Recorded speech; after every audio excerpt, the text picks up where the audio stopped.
Do you ever feel like your gut has a mind of its own? Unexplained gas, bloating, diarrhea, constipation, and abdominal pain can be really frustrating. And in today's video, we're going to talk about everything there is to know about irritable bowel syndrome or IBS. Firstly, what is IBS? And how do you diagnose that you're someone who's suffering from IBS?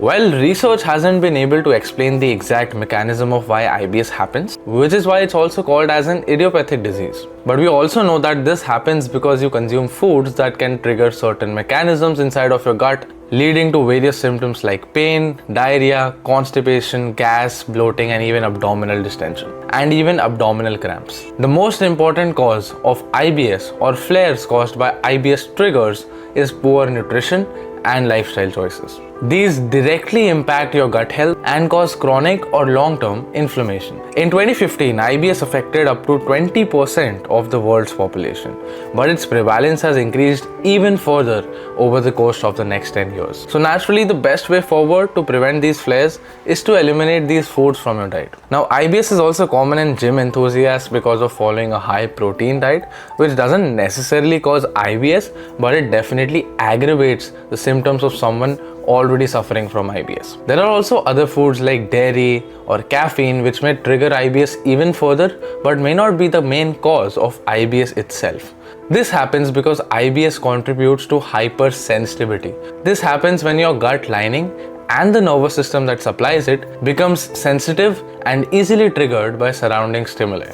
So how can you fix IBS? What is the exact cure of treating IBS? Well, just like any other metabolic disorder, the best way forward to treat IBS is by following good nutrition and lifestyle choices. Unlike other diseases, we do not have any medications that control the symptom of IBS. Very few medications like laxatives and bulk forming agents might ease the process of passage of stools, but they do not do anything for IBS itself. However, the solution for treating this disease is really easy. The millions of people suffering from IBS do not understand how easy it actually is to cure IBS. So what are the various dietary guidelines that you should be following to improve the symptoms of your IBS? Well, number one, you should start by following something called as an elimination diet. Now this simply means that you should eliminate all those foods that can trigger or aggravate the symptoms of your IBS. Foods that generally come into these categories are dairy foods for those people who are lactose intolerant, for people, especially Americans, who do not tolerate spice well, or it can also be a combination of various spices put together that can increase and aggravate the symptoms of your IBS. Apart from that, highly processed food, greasy food, and foods rich in caffeine can also lead to an increased incidence of your IBS flares. Now, while foods rich in protein or caffeine do not directly cause IBS, someone suffering from IBS may definitely see an increased reaction to consuming these foods. IBS can also happen when you take too much mental stress. The nervous system also supplies your gut lining through a channel of nerves called as the enteric nervous system, which is also directly connected to your central nervous system.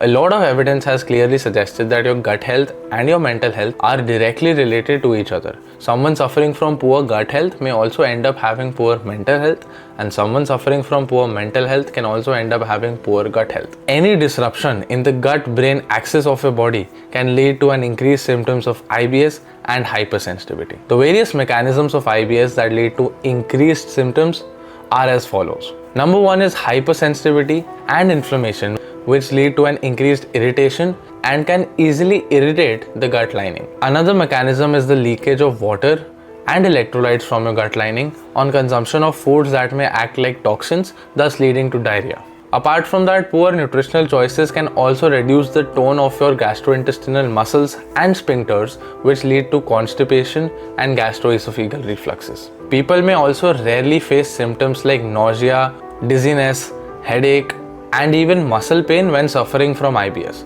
A few symptoms that people suffering from IBS don't have is increased bleeding with the passage of stools or formation of tumors or masses underneath your abdomen. If you're someone who's suffering from any of these symptoms, it's probably not IBS and it's best to consult a doctor. Whenever I get any clients that suffer from IBS or any sort of gastrointestinal disturbances, I immediately put them on a diet called as a low FODMAP diet in combination with an elimination diet.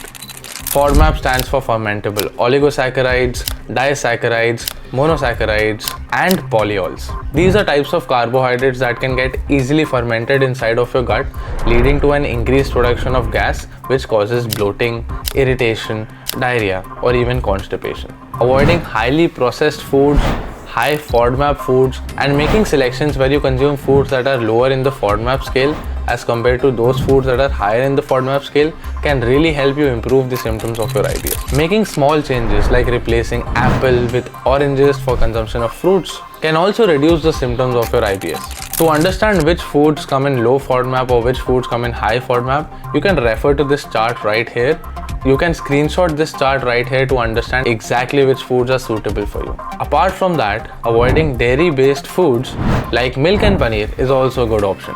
These foods are rich in lactose, and you never know how adulterated this milk may be, which can further aggravate the symptoms of your disease. For example, whenever you're consuming a whey protein supplement, always try to go for a supplement that is a whey protein isolate, because it has almost negligible lactose content as compared to a whey protein concentrate, since it has a higher lactose content, which can cause indigestion and increase the symptoms of your IBS. Apart from this, you should also start following an elimination diet. Let's assume that you've started following a low FODMAP diet.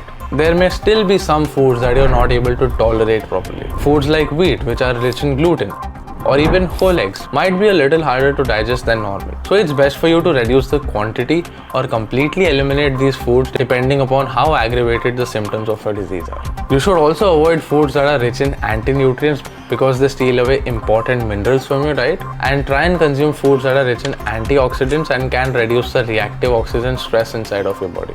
Anti-nutrient rich foods like soy, nuts, dal can really cause indigestion and can severely trigger the symptoms of your IBS. It's best that you avoid these foods. And let's say you're consuming dals like legumes or pulses. What you can do is increase the concentration of water in your dal so that you reduce the anti-nutrient content of your dal. You can also boil and cook these foods to decrease the anti-nutrient intake. But again, foods like nuts and soy are two main foods that can really trigger the symptoms of your IBS and are best avoided. Apart from that, you should also incorporate good exercise regimens into your lifestyle. This will not just help you reduce the stress levels, but can also help you improve your digestion and thus reduce the symptoms of your IBS. For athletes who are already pretty hyperactive but still suffer from IBS, you might not want to reduce your exercise duration and activity levels throughout the day, because a dip in your activity levels may actually lead to an increased sensitivity to foods that can trigger your IBS. IBS is a really common problem, and unfortunately the biggest problem that we face when trying to cure IBS is addiction of foods that are tasty and can easily satisfy our taste buds. You should stay away from foods that are rich in sweeteners, preservatives, and other artificial compounds that are found in packaged and processed foods. You should start treating food as nutrition that you put inside of your body rather than food that you eat for taste and to satisfy your cravings. The sooner you lose your relationship with food and its taste, the better it is for your IBS and to improve longevity and performance. If you're someone suffering from IBS and you need professional help, then you can join my fitness coaching program by visiting harshkanwar.com/coaching, and you can scroll all the way down on the website to book a call with me so that I can understand what your current condition is and then get you onboarded onto my fitness program, which has shown proven results not just within months but within weeks with regards to improving the symptoms of IBS. That's all for this video. If you guys liked it, then subscribe, and I'll see you guys in the next one.